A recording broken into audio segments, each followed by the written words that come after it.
Sir अहम मुद्दे क्या रहेंगे आपके इलेक्शन में? सबसे पहला मुद्दा बेरोजगारी का है, भ्रष्टाचार का है। जो क्षेत्र का विकास होना चाहिए विकास नहीं हुआ, और जो माननीय कमलनाथ जी ने मध्य प्रदेश के विकास के लिए अपने जो वचन दिए हैं उन वचनों को धरातल पर उतारने का काम कांग्रेस पार्टी का एक कार्यकर्ता करेगा। प्रदेश में जैसे ही माननीय कमलनाथ जी मुख्यमंत्री बनेंगे, सबसे पहले 2 लाख का किसानों का कर्जा माफ किया जाएगा। सबसे पहले दस्तखत अगर कमलनाथ जी करेंगे तो भारी सम्मान योजना पर करेंगे, जिससे 1500 रुपए प्रतिमाह महिलाओं को मिलेंगे।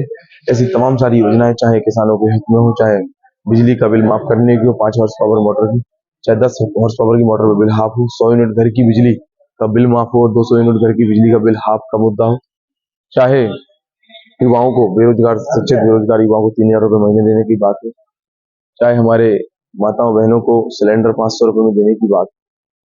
कई क्षेत्रों में जो पूर्व में किसान आंदोलन हुए उन पर जो FIR भाजपा की सरकार में दर्ज हुई उनको वापसी लेने की बात है। हर क्षेत्र में कमलनाथ जी के द्वारा किए हुए वादे को हम पूरा करेंगे, और भाजपा के खिलाफ भाजपा की भ्रष्टाचार की नीति रही है, भाजपा के नेताओं ने जो जनता का शोषण किया है, इसके खिलाफ हम जनता में जा रहे हैं।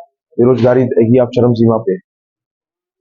ऐसे में 46 क्षेत्र विधानसभा क्षेत्र में काफी चर्चा का विषय है। ऐसे में क्या कहेंगे? किस चीज की चर्चा है? आपके बारे में क्या चर्चा है? प्रत्याशी अच्छा देखिए, चर्चा का विषय चूंकि इसलिए क्योंकि मैं इस क्षेत्र का बेटा हूँ। मैंने नेता के रूप में कभी जनता की सेवा नहीं की, मैंने बेटे के रूप में सेवा की है। प्रत्येक मतदाता, प्रत्येक माताएं बहनें, युवा साथी मेरे भाई हैं, माताएं बहनें मेरी माँ है, बुजुर्ग मेरे परिवार के वरिष्ठ जन हैं, मेरे पिता तुल्य हैं। उन सबके मार्गदर्शन में हमने काम किया और आगे भी करेंगे, और उन्हीं सबके आशीर्वाद से मैं इस चुनाव में खड़ा हूँ। और ये जनता चुनाव स्वयं लड़ रही है, अमित राय जजोरा नहीं, प्रत्येक युवा इस निवाड़ी का चुनाव लड़ रहा है, इसलिए चर्चा का विषय है। सर अगर आप जीतेंगे सर आप, तो अहम मुद्दा क्या रहेगा केंद्र सरकार में? बेरोजगारी खत्म करना, भ्रष्टाचारियों को जेल भेजना, निवाड़ी का विकास करना, ओरछा का विकास करना, युवाओं को नए मार्ग पर ले जाना, निवाड़ी को एक औद्योगिक हब बनाना, बेहतर शिक्षा की व्यवस्था, बेहतर स्वास्थ्य की व्यवस्था, और भी हम निवाड़ी में क्या बेहतर से बेहतर कर सकें। ओरछा को फिल्म सिटी के रूप में डेवलप करना, सेंचुरी निर्माण, तमाम सारी चीजें मेरे मन के अंदर है। आने वाले समय में कांग्रेस की सरकार बनेगी और बेटा अगर विधायक बनता है तो निवाड़ी की पहचान पूरे मध्य प्रदेश में एक अलग ही विकसित विधानसभा के रूप में करूंगा। क्षेत्रवासियों क्या सभी से निवेदन है, एक उत्तर प्रदेश से आए हैं जो 2 बार चुनाव हार कर गए हैं, पहले भी गरोठा में 2 बार हारे, खुद का गांव हार गए, अब वो निवाड़ी चुनाव लड़ने आए। एक निवाड़ी से जिनको जनता ने 10 साल मौका दिया, लेकिन उन्होंने सिर्फ भ्रष्टाचार किया।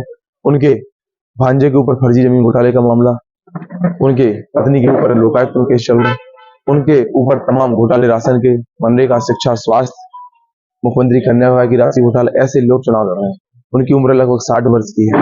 तीनों प्रत्याशी चाहे BSP के सपा के हो चाहे भाजपा के हो, ये 60 वर्ष की उम्र के व्यक्ति है, और मैं 27 वर्ष का हूँ। मैं आपके इस विधानसभा क्षेत्र के प्रत्येक युवा का भाई हूँ, प्रत्येक माता बहनों का बेटा हूँ। इसलिए मेरा निवेदन है कि वो नेता है, मैं बेटा हूँ। इस बेटे को अगर आशीर्वाद मिलता है तो ये बेटा बेटे की भूमिका में इस निवाड़ी विधानसभा में काम करेगा, और जब बेटा काम करता है तो एक परिवार सामने का मनोबल और मान सम्मान बढ़ता है। इन्हीं सब लोगों के साथ उनसे निवेदन करूंगा कि 17 तारीख को आपके संजय पर वोट देकर कांग्रेस पार्टी को विजय दिलाएं। और